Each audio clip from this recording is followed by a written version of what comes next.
Hi everyone, we've seen the immigration chaos being out of control in Ireland for a number of years, and of course, one major part of this has been the increase in population due to the arrivals of Ukrainians since 2022. Now, according to official figures, nearly 115,000 PPS numbers were issued to Ukrainians in Ireland. Now, of course, the Irish government have been just all too willing to be the best boys and girls in class for their masters in Brussels in pursuing this temporary protection directive that is soon becoming very permanent.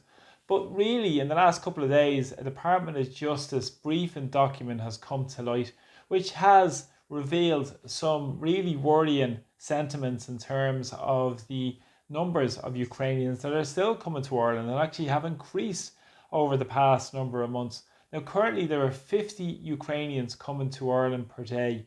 This is a massive, massive increase in the last year. In September, there was just short of 1,800 had come into Ireland. That's up 226% since September of 2024. And it's due to a change in the law in Ukraine that allowed 18 to 24-year-olds leave Ukraine.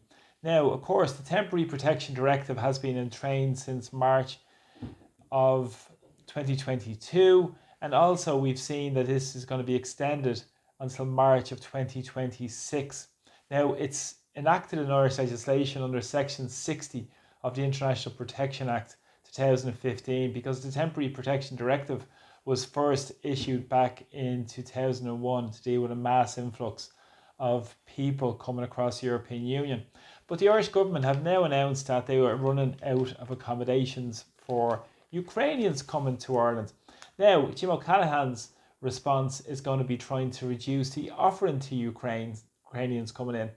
So currently they get 90 days in state supported accommodation. He's looking at reducing this down to 30 days in state supported accommodation before they then look for accommodation in the private rented sector. And of course, over 40,000 Ukrainians are currently beneficiaries of the accommodation recognition payment, which has a massive impact on the rental supply in Ireland. Many counties in Ireland, many landlords have offered their properties across to the accommodation recognition payment because it's tax free. And this is seen as a massive revenue stream for those landlords. And of course, it impacts many Irish people who can't afford rented accommodation or can't even source rental accommodation. This is at the same time where the homeless figures were released over the weekend, where nearly 5,300 children are in so-called emergency accommodation, not to mention the amount of adults in emergency accommodation, and also nearly 300,000 people who are seen as hidden homeless. And many rough sleepers aren't even included in these figures. But at the same time, we also seen the modular houses being built for Ukrainians, over 2,000 modular homes. Never was there any fast tracking for the Irish homeless in this instance, but again, this was part of the Temporary Protection Directive where the Irish government are all too willing to put their hands up and to be the best boys and girls for their masters in Brussels. Now, just to talk about the Temporary Protection Directive, it's important because back in 2001, this first came into play across the European Union. At the time, Denmark were the only country to opt out of it. Ireland, of course, put their hands up and we're all too willing to support anything that comes from the European Union. And this is to deal with the mass influx of people due to wars and other instances. Now, of course, the obligations within this are minimum standards for giving protection to those who are coming into each member state's country.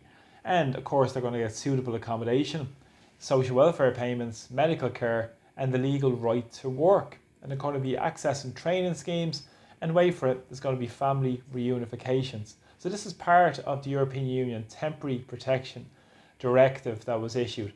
Now, at the same time, we've seen over the last couple of months, since the change in law by Ukraine, we've seen over 100,000 young men have left Ukraine, have shown up at the border of Poland.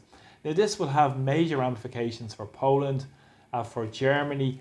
Up to 20,000 have deserted the army every month in Ukraine because they don't want to be sent off to be cannon fodder for the US in their proxy war in Ukraine.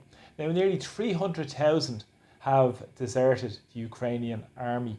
And at the same time, we see brutal press gangs pulling people off the streets to go to the front lines to fight in this war.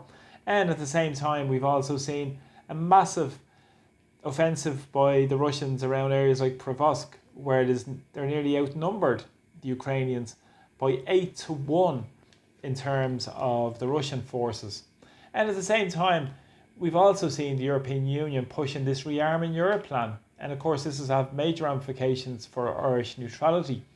And at the same time, what's really important around this is this putting pressure, and specifically on Germany and Poland and other countries, around the military support and the issues of cutting down on basic payments for people across Germany. For instance, they're looking at increasing the pension age to the age of 73. They'll probably do exactly the same in Ireland over the coming years to pursue this war agenda. And at the same time, what's really, really important with all of this is that there is opt-out clauses. Now, even within that European Union Temporary Protection Directive, it's important that the 27 European member states have signed up to this. Also, the European Free Trade Area countries, including Switzerland, Norway and Denmark. And in the past couple of days, Switzerland have said that there are 7 regions of Ukraine that they will not accept anybody claiming temporary protection off. Now, of course, the Irish government won't do that. The Irish government will just be holding their hands up and be just too willing to take more Ukrainians in and to punch down on the Irish working class. Because at the same time, the Central Statistics Office have reported that there are 80,000 Ukrainians that are still in Ireland. They don't have exact figures, but this is what they estimate. Now, as I said earlier, 114,000 PPS numbers were issued, and about 4.7 million Ukrainians have been dispersed around Europe. Now, many European states have taken Ukrainians. Per capita, Poland have 27 per 1,000. But wait for it, Ireland have 21 per 1,000. That is absolutely massive when you take into context the European Union average, where there's 9 per 1,000 Ukrainians have gone in. Now, of course, there hasn't been any uptick in resources and services across Irish society in relation to what's been taking place. But of course, this is part of the agenda right across the European Union. And of course, as I said, the Irish government have been just willing lapdogs for Brussels to do whatever the hell they want to push down on the people of Ireland. Much the same as the years of austerity, where we took over 42% of the total European banking debt that led to devastating austerity for years and years. So we're still feeling the fallout today due to disastrous public services and a disastrous infrastructure that we can see crumbling all around us. But there's plenty of money for this, and it's interesting as well because pre-2022 in Ireland there was 1 Ukrainian per 1,000 people. This has increased, as I said, up to 21 per 1,000 people. Dramatic increase in Ireland. And as I said, what's important here, since the start of the war from 2022 onwards up to 2023, Ireland took massive increase, set 10 times the European average in terms of Ukrainians coming in. And at that time, I remember speaking out and saying that where's the extra resources for communities, in particular working class communities? And what about the accommodation costs going up due to the mass influx through the European Union Temporary Protection Directive? Of course, that fell on deaf ears with the political establishment, and of course, whether it be government or the opposition. So this is what's taken place in Ireland over the last number of years, and in particular, it's been heightened now with the 50 Ukrainians that are coming in per day into Ireland. And of course, their agenda is to push more towards the private rented accommodation and private rented sector, and perhaps more might jump in with the accommodation recognition payment, which will have an impact on supply of rental accommodation around Ireland, and not to mention will push rents up accordingly. And who benefits from this? Those who benefit directly from government policies.